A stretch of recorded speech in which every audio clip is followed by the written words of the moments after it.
ನಮಸ್ಕಾರ ಸ್ನೇಹಿತರೆ, ನನ್ನ ಚಾನಲ್ಗೆ ನಿಮ್ಮೆಲ್ಲರಿಗೂ ಪ್ರೀತಿಯ ಸ್ವಾಗತ. ನಾನು ಮಮತಾ. ಇವತ್ತು ಒಂದು ಆರೋಗ್ಯಕಾರಿ ಸೂಪನ್ನು ನಿಮಗೆ ತಿಳಿಸ್ಕೊಡ್ತಾ ಇದ್ದೀನಿ. ಇದರಿಂದ ಅದ್ಭುತ ಪ್ರಯೋಜನವನ್ನು ಪಡ್ಕೊಳ್ಬಹುದು. ಪ್ರತಿಯೊಬ್ಬರು ಕುಡಿಲೇಬೇಕಾದಂಥ ಸೂಪ್. ಇದರ ಪ್ರಯೋಜನ ನಿಮಗೆ ಗೊತ್ತಾದರೆ ನೀವು ಖಂಡಿತ ಆಶ್ಚರ್ಯ ಪಡ್ತೀರಾ. ಹೇಗೆ, ಯಾವ ಸೂಪ್, ಏನೆಲ್ಲ ಇಂಗ್ರೀಡಿಯೆಂಟ್ಸ್ ಬೇಕು ನೋಡೋಣ.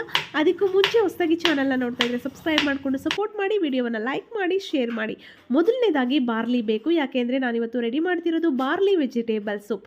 ಬಾರ್ಲಿ ಕರುಳಿನ ಚಲನೆಯನ್ನು ವೇಗಗೊಳಿಸುತ್ತೆ, ಮಲಬದ್ಧತೆ ನಿವಾರಣೆ ಮಾಡುತ್ತೆ, ಪೈಲ್ಸನ್ನು ನಿವಾರಣೆ ಮಾಡುತ್ತೆ, ಕಿಡ್ನಿಯಲ್ಲಿನ ಕಲ್ಲುಗಳ ನಿವಾರಣೆಗೂ ಕೂಡ ಇದು ತುಂಬ ಸಹಾಯಕಾರಿ, ಮಧುಮೇಹ ನಿವಾರಣೆಗೂ ಕೂಡ ಇದು ತುಂಬ ಪ್ರಯೋಜನಕಾರಿ, ಡೈಜೆಷನ್ನ ಇಂಪ್ರೂವ್ ಮಾಡುತ್ತೆ, ಹಾರ್ಟಿಗೆ ಒಳ್ಳೆಯದು, ಕರುಳಿನ ಕ್ಯಾನ್ಸರನ್ನು ತಡೆಯುತ್ತೆ. ಸ್ನೇಹಿತರೆ, ಉತ್ತಮ ಮೂತ್ರವರ್ಧಕ ಅನ್ಬೋದು, ದೇಹದ ವಿಷಕಾರಿ ಅಂಶವನ್ನು ಹೊರಗಡೆ ಹಾಕುತ್ತೆ. ಇದ್ರ ಜೊತೆಗೆ ನಮಗೆ ತರಕಾರಿಗಳು ಬೇಕಾಗುತ್ತೆ. ಅದಕ್ಕೆ ನಾನು ಕಾರ್ನ್ ತೊಗೊಂಡಿದ್ದೀನಿ ಮತ್ತು ಬೀನ್ಸ್, ಹುರುಳಿಕಾಯನ್ನು ಚಿಕ್ಕದಾಗಿ ಕಟ್ ಮಾಡ್ಕೊಂಡಿದ್ದೀನಿ, ಸ್ವಲ್ಪ ಕ್ಯಾರೆಟನ್ನು ಕೂಡ ನಾನಿಲ್ಲಿ ಚಿಕ್ಕದಾಗಿ ಕಟ್ ಮಾಡ್ಕೊಂಡಿದ್ದೀನಿ. ಈಗ ಒಂದು ಪಾತ್ರೆಯಲ್ಲಿ ನಾನು ಮೊದಲೇ 1.5 ಲೋಟದಷ್ಟು ಅಥವಾ 2 ಲೋಟದಷ್ಟು, ನಿಮಗೆ ಎಷ್ಟು ಸೂಪ್ ಬೇಕಾಗುತ್ತೋ ನೋಡಿಕೊಂಡು ನೀರನ್ನು ನಾನು ಆಲ್ರೆಡಿ ಕಾಯಿಸ್ಕೊಂಡಿದ್ದೀನಿ.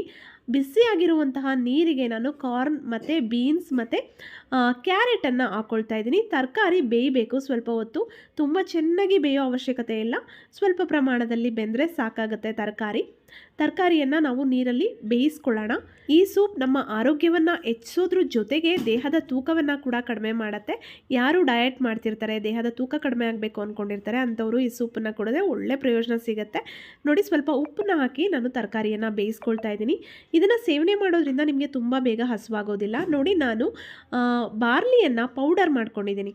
ಪೌಡರ್ ಮಾಡಿ ತೊಗೊಳ್ತಾ ಇದ್ದೀನಿ. ಸ್ವಲ್ಪ ತರಿಯಾಗೇ ಇರಲಿ, ಸಂಪೂರ್ಣವಾಗಿ ಪೌಡರ್ ಆಗಿರೋದು ಬೇಡ. ಬಾರ್ಲಿಯನ್ನು ಹಾಗೆ ಹಾಕಿದ್ರೆ ಅದು ಬೇಯೋದಕ್ಕೆ ತುಂಬ ಟೈಮ್ ಬೇಕಾಗತ್ತೆ.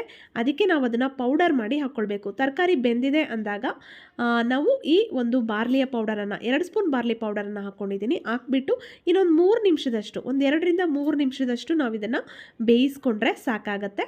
ನಂತರ ಬೆಂದಿದೆ ಅಂದಾಗ ಸ್ವಲ್ಪ ಪ್ರಮಾಣದಲ್ಲಿ 1/4 ಚಮಚಕ್ಕಿಂತ ಕಡಿಮೆ ಆಗುವಷ್ಟು ನಾನು ಇದಕ್ಕೆ ಪೆಪ್ಪರ್ ಪೌಡರ್, ಮೆಣಸಿನ ಪುಡಿಯನ್ನು ಕೂಡ ಹಾಕ್ಕೊಂಡಿದ್ದೀನಿ.